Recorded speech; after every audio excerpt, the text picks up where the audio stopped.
Rate mains की तैयारी करने वाले सभी साथियों का हार्दिक स्वागत है। तो जो भी साथी रेट मेंस की तैयारी कर रहा है उसके लिए ये क्लास बड़ी ही इंपॉर्टेंट साबित होने वाली है। अन्य भर्ती देखें तो फर्स्ट ग्रेड है, सेकंड ग्रेड है और सीटी है। इन भर्ती परीक्षाओं लिए भी बहुत ही महत्वपूर्ण है। तो रेट मेंस की तैयारी करने वाले सभी साथी ध्यान से देखेंगे।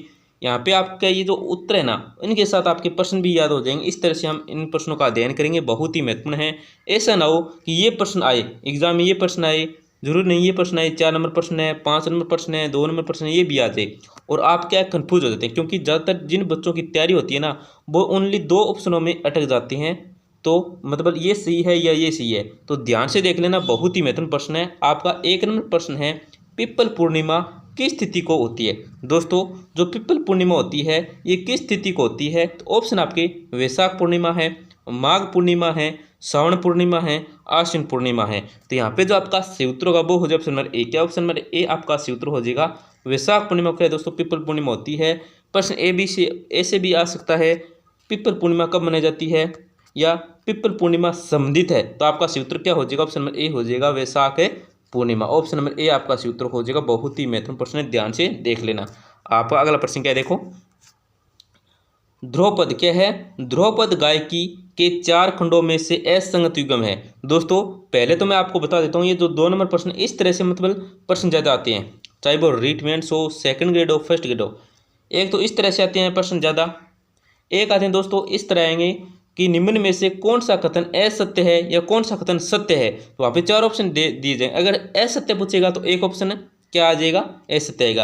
अगर सत्य होगा तो 3 ऑप्शन तो गलत होंगे, परंतु एक ऑप्शन क्या होगा, सत्य होगा। ऐसे ऑप्शन आएंगे और एक प्रश्न इस तरह से आएंगे और कुछ प्रश्न होते हैं नॉर्मल, वो हमने जो 1 नंबर प्रश्न पढ़ा था उस तरह आएंगे। तो आपको इन प्रश्नों को ज़्यादा हल करना है, क्योंकि आप इन प्रश्नों में ज़्यादा कन्फ्यूज हो जाते हैं। तो ध्यान से देख लेना। देखो प्रश्न में क्या पूछा गया है कि ध्रुवपद गायकी के 4 खंडों में से असंगत युग्म है, तो कौन सा है। देखो गोहर क्या है, गोहर हारी वाणी तानसेन, ये सही है दोस्तों।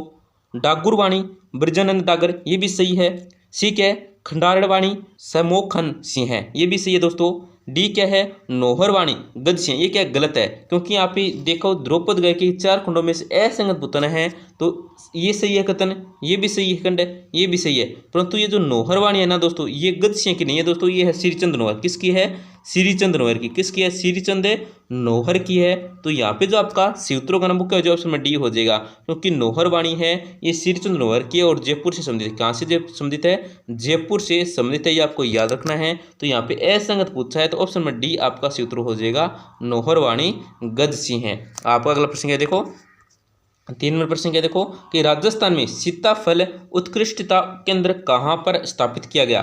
दोस्तों ध्यान से देख लेना, राजस्थान में सीताफल उत्कृष्टता केंद्र है, ये कहाँ पे स्थापित किया गया था। तो ऑप्शन आपके चित्तौड़गढ़ है, राजसमंद है, बांसवाड़ा है, उदयपुर है। तो यहाँ पे जो आपका सूत्र होगा वो हो जाए option number A. Option number A आपका सूत्र हो जाएगा, चित्तौड़गढ़ में दोस्तों स्थापित किया गया था। क्या किया गया था, तो राजस्थान में जो सीताफल उत्कृष्टता केंद्र है ये चित्तौड़गढ़ में स्थापित किया गया था। ऑप्शन नंबर ए आपका सही उत्तर हो जाएगा। आपका अगला प्रश्न क्या देखो, शहरीय विकास कार्यक्रम किस वर्ष प्रारंभ किया गया है।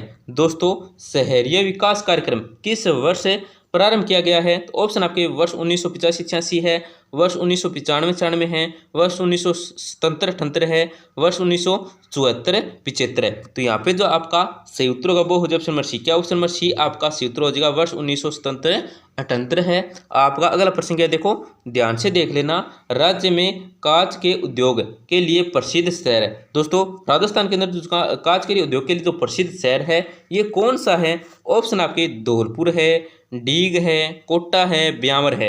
तो यहाँ पे जो आपका सूत्र होगा वो हो जाए option number A. Option number A आपका सूत्र हो जाए धौलपुर है। कौन सा दोस्तों, धौलपुर है। ऑप्शन नंबर ए आपका सूत्र हो जाएगा। आपका अगला प्रश्न क्या देखो, ध्यान से देख लेना कि कोटा राज्य के शासक ने 1857 की क्रांति के दौरान अपनी महारानी की सुरक्षा के लिए किस राज्य से सहायता मांगी। ऑप्शन आपकी मारवाड़ है, मेवाड़ है, जयपुर है, करौली है। तो यहाँ पे जो आपका सूत्र होगा वो हो जाए option number B. Option number B आपका सूत्र हो जाए मेवाड़ से। दोस्तों, कि कोटा राज्य के शासक ने 1857 की क्रांति के दौरान अपनी महारानी की सुरक्षा के लिए किस राज्य से सहायता मांगी थी, तो मेवाड़ राज्य। कहाँ से, मेवाड़ राज्य से सहायता मांगी थी। ऑप्शन नंबर बी आपका सूत्र हो जाएगा। आप अगला प्रश्न क्या देखो, बीकानेर के जूनागढ़ में लगी रायसिंह प्रस्ति के रचयिता निम्न में से कौन है? दोस्तों बीकानेर का जो जूनागढ़ है उसमें जो लगी राजसिंह की प्रस्ति है उसके जो रचयिता हैं उसके रचयिता हैं वो कौन है? ऑप्शन आपके करमचंद है, राय सिंह है, जयिता है और पृथ्वी सिंह है। तो यहाँ पे जो आपका सही उत्तर होगा वो हो जाएगा option number C. Option number C आपका सही उत्तर हो जाएगा जयिता है। कौन है? जयिता है। ऑप्शन नंबर सी आपका सही उत्तर हो जाएगा। आपका अगला प्रश्न क्या देखो, किस शासक की मृत्यु के बाद रणथंभौर में चौहानों का राज्य समाप्त हो गया था? दोस्तों कौन से शासक की मृत्यु के बाद रणथंभौर में चौहानों का राज्य है वो समाप्त हो गया था? ऑप्शन आपके हमीरदेव है, कन्नड़देव है, गोविंदराज है, जैन सिंह है। तो यहाँ पे जो आपका सही उत्तर होगा वो हो जाएगा option number A. Option number A आपका सही उत्तर हो जाएगा हमीरदेव। क्या है दोस्तों? हमीरदेव। ऑप्शन नंबर ए आपका सही उत्तर हो जाएगा। आपका अगला प्रश्न क्या है देखो, ध्यान से देख लेना। बूंदी में 84 खंभों की छतरी का निर्माण किसके शासनकाल में करवाया गया था? दोस्तों बूंदी में 84 खंभों की छतरी का जो निर्माण है ये किसके शासनकाल में करवाया गया था? ऑप्शन आपके राव दलेर सिंह हैं, राव शत्रुसाल, राव रतन सिंह हैं, अनिरुद्ध सिंह हैं। तो यहाँ पे जो आपका सही उत्तर होगा वो हो जाएगा option number D. Option number D आपका सही उत्तर हो जाएगा अनिरुद्ध सिंह है। आपका अगला प्रश्न क्या है देखो, किस अभिलेख में प्रतिहारों को सौमित्र लक्ष्मण से उद्भूत हुआ कहा गया है? दोस्तों ध्यान से देख लेना, प्रश्न में पूछा गया है कि कौन सा अभिलेख, उस अभिलेख का आपको नाम बताना है जिसमें क्या है प्रतिहारों को सौमित्र लक्ष्मण से उद्भूत या उद्भव हुआ कहा गया है। तो ऑप्शन आपके जोधपुर अभिलेख है, उज्जैन अभिलेख है, कनौज अभिलेख है, ग्वालियर अभिलेख है। तो यहाँ पे जो आपका सही उत्तर होगा वो हो जाएगा option number D. Option number D आपका सही उत्तर हो जाएगा ग्वालियर अभिलेख है। कौन सा अभिलेख है? तो ग्वालियर अभिलेख है। आपका अगला प्रश्न क्या है देखो, जोधपुर राज्य की ख्यात के रचयिता हैं। दोस्तों जो जोधपुर राज्य ख्यात हैं इसको जो रचयिता हैं ये कौन है? ऑप्शन आपके त्रिलोकचंद जोशी है, बांकीदास आसिया है, आईदान छिड़िया है, दयालदास सिडायत है। तो यहाँ पे जो आपका सही उत्तर होगा वो हो जाएगा ऑप्शन नंबर सी। क्या ऑप्शन नंबर सी आपका सही उत्तर हो जाएगा आईदान खिड़िया। कौन है? Aidan Khidiya. Option number C आपका सही उत्तर हो जाएगा। आपका अगला प्रश्न क्या है देखो, उदय शाही, अमर शाही, भीम शाही कहाँ की पगड़ियाँ हैं? दोस्तों ध्यान से देख लेना, इस प्रश्न में कंफ्यूज मत हो जाना।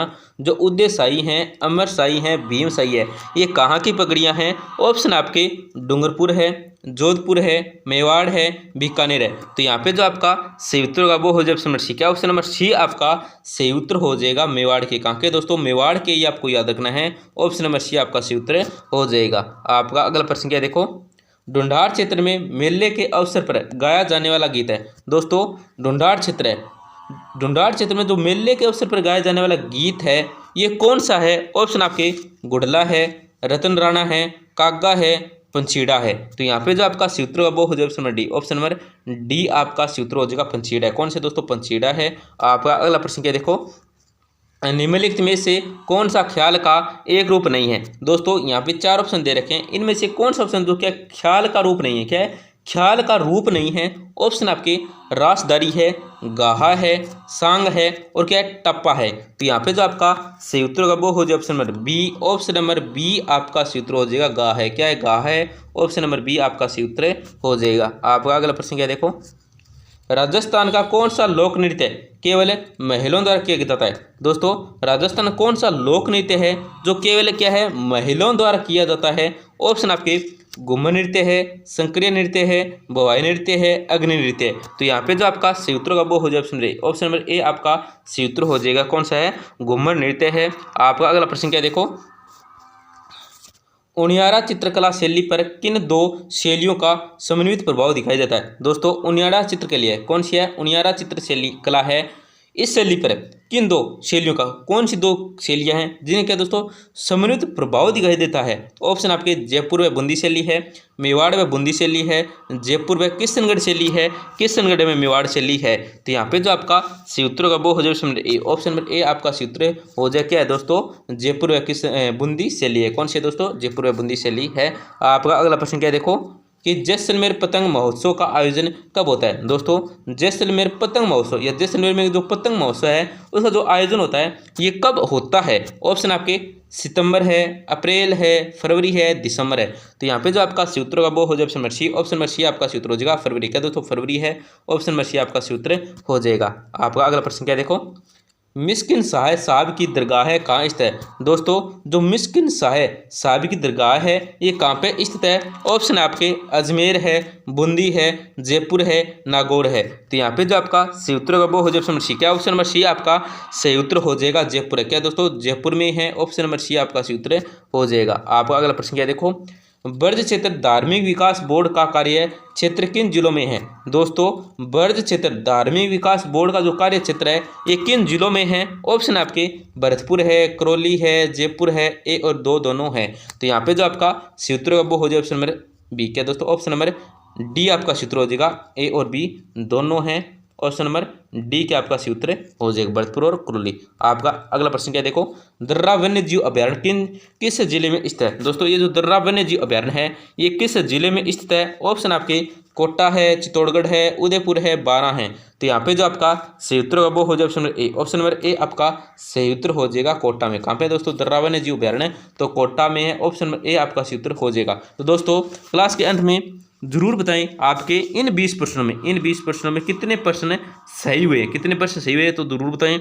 और क्लास के अंत में हमारी आपसे छोटी सी गुजारिश रहती है, हर क्लास के अंदर बोलते हैं हम, आपसे छोटी सी गुजारिश रहती है क्लास को जरूर लाइक करें। क्या है, क्लास को जरूर लाइक करें, बस आपको क्लिक ही करना है, इतनी सी हमारी छोटी सी गुजारिश रहती है आपसे।